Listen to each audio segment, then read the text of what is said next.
India is reporting on COVID. Now, over 59 lakh cases have already come up in India in the last 24 hours. 85,000. I received some information that what the numbers were looking like in India, and I was looking around the city where he was living to see if I could see any stats or if I could see anything. And the report that I saw indicated that they reported their first ventilator patient. Never really thought too much of it. And then later that day or the next day, I sent a message through again, trying to reach the cousin or somebody. And he had sent me a message back and said that not looking good, put on a ventilator yesterday. All the family was asked to come to the hospital. So I took that as extremely grim. I have background in that particular area, and I knew that when the hospital calls in the family, it's usually dire straits, and that certainly didn't sound like it was going to be.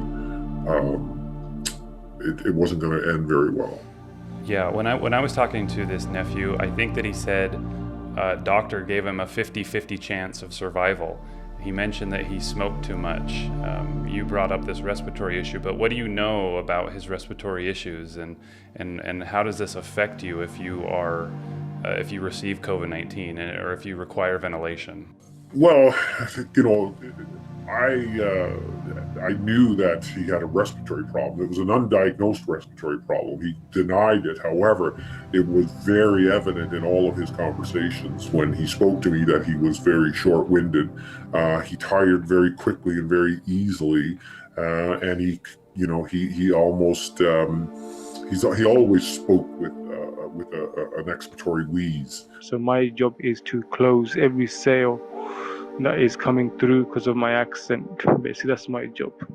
So I knew he was suffering from some respiratory problem, but he didn't get it diagnosed. He never got treated for it. So he was probably, again, just suffering in silence with that. And the knowledge that we had of the virus, the respiratory virus, COVID-19, was that it would bind itself very heavily to the lining of the lung and to the sacs, the air sacs that are responsible for air exchange. And as long as those viruses were bound, that there would be no gas exchange, there'd be no air exchange. So he would literally suffocate if he was to get that virus.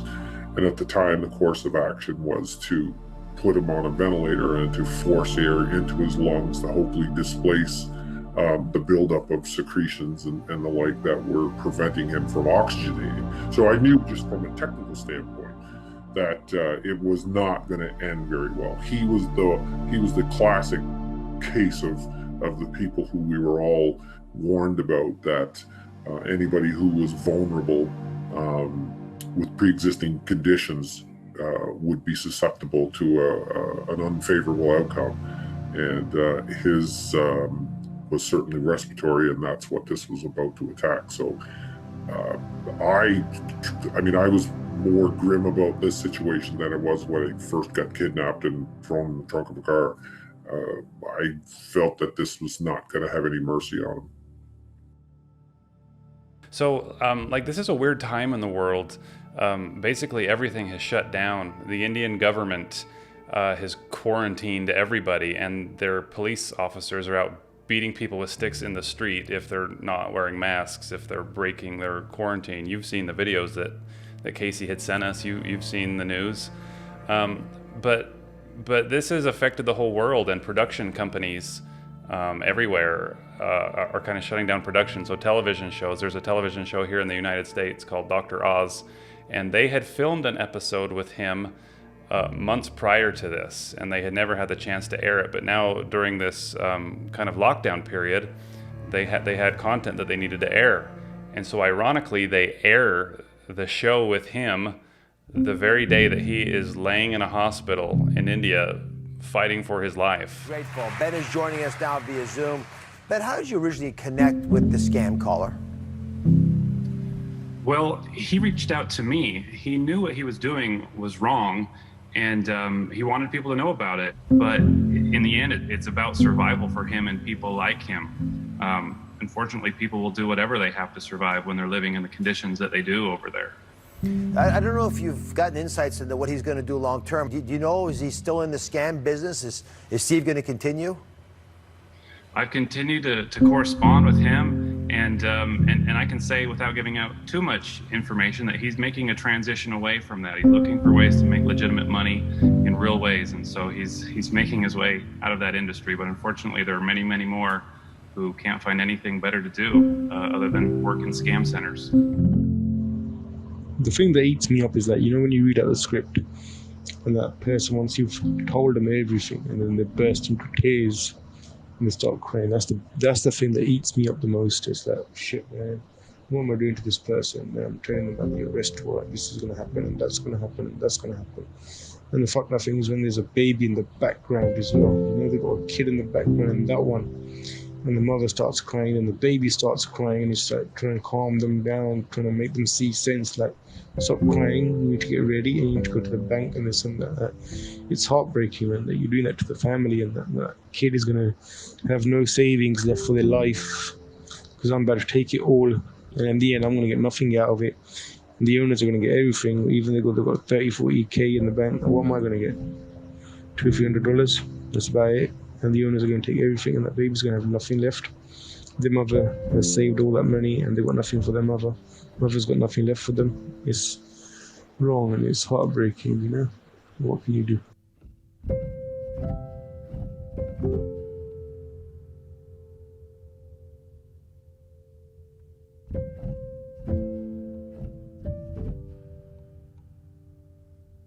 Based on what I'm hearing, and based on what I'm kind of reading in the news, and based on what I know about India's healthcare system, I thought Casey was a goner. I did not think that I would ever hear from him again. I thought this story had finally come to an end. But I think you were the one who got the first message from him when he had come out of the hospital, telling you that he was coming out of this. Yes, hello mate, what up, it's me. I just got back from the hospital.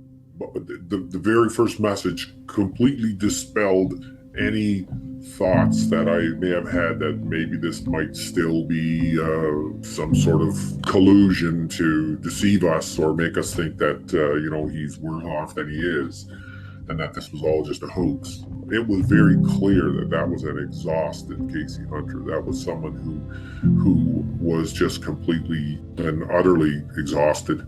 So I immediately then concluded that this had to be legit, because he's not faking this. And it was good to hear him. It was good to hear what he was doing. They said that they released him from the hospital because he no longer required ventilatory support.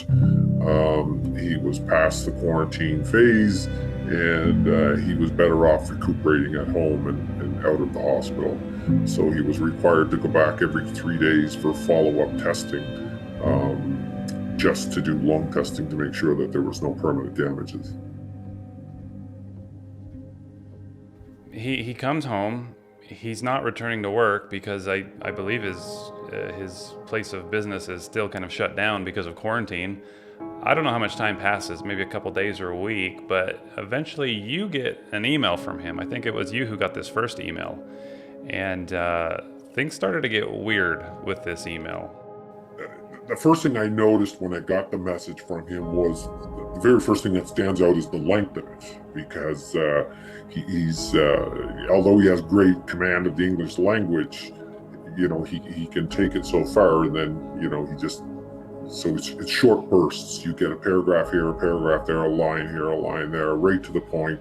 And I noticed that this one came across and it was incredibly lengthy. So I'm looking at it, and right away my suspicion is up. My ears are up, and I'm thinking, okay, well, what's this all about?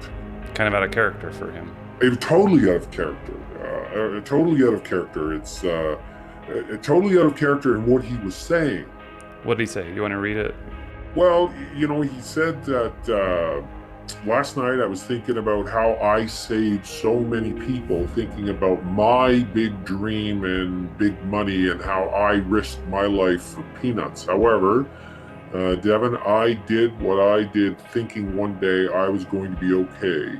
Really, it was all bullshit. And I feel was a waste of my time because I didn't get that big money I was dreaming of for the past 2 years or so. Like GoFundMe, that was bullshit. Understand, I put my life on the line for what? Peanuts? So then it goes on. So as I'm reading this, I'm thinking, well, he's got to be intoxicated. He has to be drunk because he's saying things like he had dreams of big money. Well, I don't know where that dream came from, and I don't know what fostered that dream because there was never any talk or discussion about big money. It never happened. So I just took it that this is ridiculous drunken talk. Had to be. So I replied to it and I just said, drunk are we? I discounted the whole thing. It was like it never happened. I was not judging him for it. I get, what kind of lifestyle he's living, and I'll be far if I'm going to sit there and criticize him for, kind of bashing the lifestyle that he's living and looking for a brighter day. So I never really thought anything of it. I just fired back at him and said, "Oh, drunk are we?" But then he reaches out to me, and he tells me that he kind of had a falling out with you, and he starts to then lash out at me, kind of in the same way, accusing me of overpromising and never giving him anything, any kind of money, saying that he risked his life for nothing. But after several of these emails, you start to get suspicious that this may not have been him. I went ahead and I started firing back with some questions that I thought, okay, well, this seems a little bit odd. I'm going to ask a couple of questions to see, just exactly does he recall? So then that's what I did. I had asked him about some names. I asked him about the newspaper article. I had asked him what had happened to him during a couple of events that I knew were that only he would know. And the questions were totally avoided, not answered at all. I think at that point, the messages just simply stopped. So I start to do what you did, and I quiz him on things that only he would know. I think I wrote back to him and I said that Dr. Oz wanted to talk again, maybe giving him hope that there was an opportunity to, do another story, make some more money. But he writes back and he says, "Where is Oz?" So I write back and I say, "Hey, if this is really you, send me a voice message." And the text message that I got back to that read, "Gunshot wounds to you and him, simple." And I think that's when we both realized he had been kidnapped again.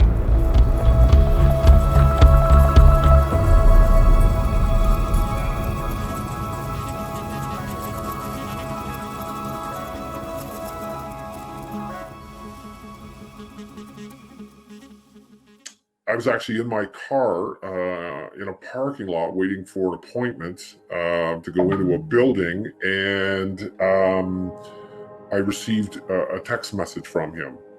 And it started off, again, very friendly, but very short, which is what I was consistent of. And he explained that he apologized that the messages that I received were not from him.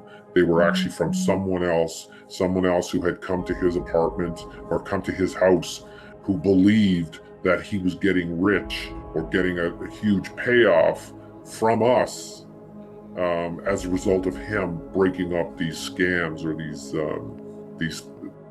scam situations that were happening to these victims.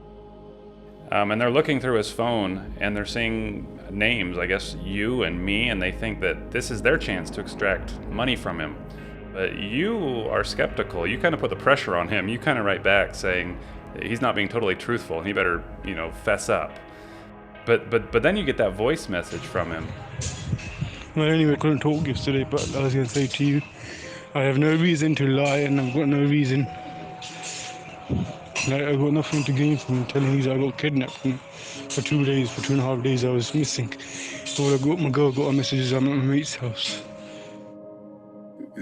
It turned out that these people believed that he was making money that should have went to them because he was getting a cut or some sort of payment. So they wanted proof that that wasn't happening. So he went ahead and he fired out the emails the way he did, and he said he typed them in such a way that we would know that it was absolutely ludicrous. But at the same time, he knew what type of answers that I was going to fire back at. So when he said that there was promises, there was big money, there was all of this, he knew that I was going to come back and say, you're delusional. There was never any discussions about you getting big money off of this. There was never any discussions of you getting a big windfall.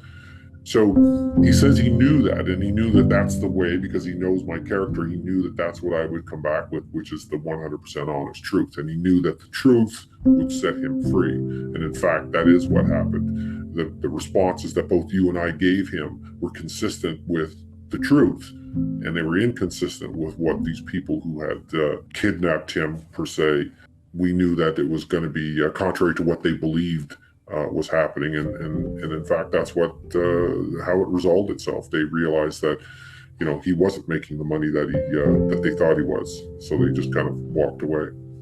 That's what happened. The rest is up to you. I had to do what I had to do to make it look like I made no financial gain from this. That's all it was, yeah. Sometimes you have to give people true knowledge, tell some truth, for them to believe you that you're telling them the truth. That's what it is. That's what I had to do to save myself. So I had to do what I had to do to save myself. That's what it was. Anyway, the rest is up to you, mate, yeah? I lean back on our history. I lean back on all of what we've experienced, and it just wasn't consistent with him being deceitful to us. I'm just glad that it worked out, that we in fact gave him the consistent answer and the one that he was expecting, which allowed him to escape this, otherwise what could have been a harmful situation. Yes, hello mate, how are you? It's not looking good right now. Life is just fucked up, man. They saw me, they saw my phone, they knew everything, really, from the conversations and everything that I had in my WhatsApp, so I need to move from here.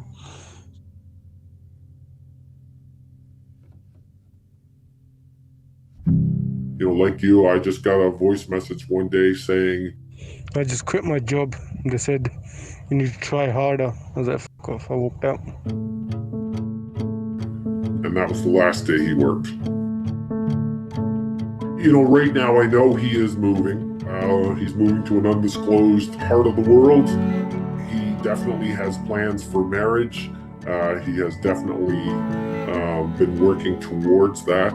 And I think that if things go his way, he has some other things that are going on in his life that hopefully will come to fruition. And if Casey's lucky enough, and if we can do anything to help that sun set for him on this chapter in his life, so that he can finally turn the page into a new chapter, then I'm there to do that. But I will continue what I'm going to do, and that is I will continue to go after these scams and thwart these scams, and I will continue to try to recruit somebody because it's addictive. So, how do you explain it? This is a guy who is worth a fraction of what most people in these developed countries like Canada and the United States are worth. He had nothing to gain. But time after time, he just continued to, save these people who would never know his name, who would never give him any kind of appreciation. What drove him to keep doing what he did over 2 years? Had it not been you, had it not been me, I don't think it would have went anywhere. I think he'd be right where he's at. I think he would have done little to no good, because no one would have given him the audience or the stage to do anything that would be even remotely good for himself. And when I say that, I say that because I think all of what he has done, he's done it more for himself than what he's done for us. I think it was more important to him that he reach out to us, and that we were able to help save these people from losing their life savings. And I think that was very important to him.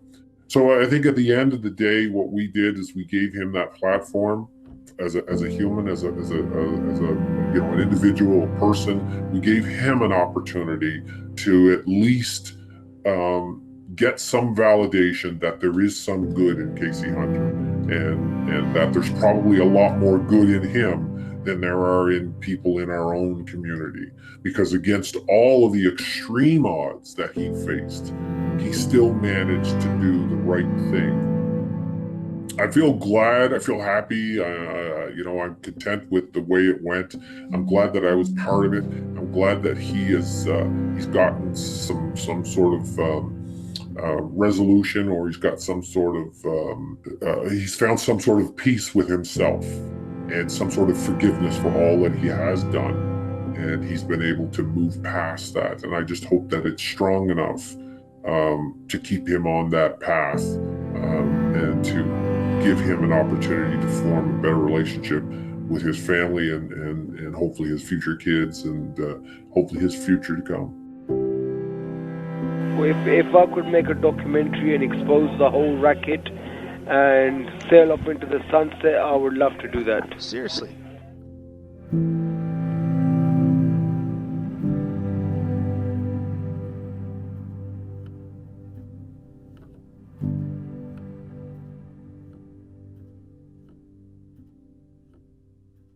Hey everybody, thank you so much for watching this video and this series. I'm so happy that I was finally able to share it with you, and I'm just glad that I was able to get to know Steve, or Casey, or whatever you want to call him. I don't know where he is right now, but I do know that he has turned the page on this chapter in his life, and he's got some great things planned. I also know that he has set up a GoFundMe for himself, and he wants to start a convenience store. And if anyone out there who has watched this series has been inspired by him, or you want to thank him, or just send him a couple bucks to help him start this new phase of his life, you can find the link to do that in the description of this video. I also want to thank Surfshark VPN once again for their sponsorship of this series. They make a great product that helps you access the content that you love wherever you are without leaving digital footprints. It really is easy for advertisers to influence your behavior if your browsing habits are exposed. And with a VPN, you can hide that. And you can find great deals because online businesses will often show you higher prices depending on where you live. You can keep these things private with a VPN, and you can have peace of mind knowing that Surfshark VPN will encrypt your personal information when you're using public Wi-Fi. So I hope that you will just give it a try by visiting surfshark.deals/pleasantgreen and get an 83% off discount and 3 additional months for free. So thanks again everybody for watching. If you like this series, be sure to let me know and subscribe, and consider sharing it with a friend. And I'll see you around. Thanks so much.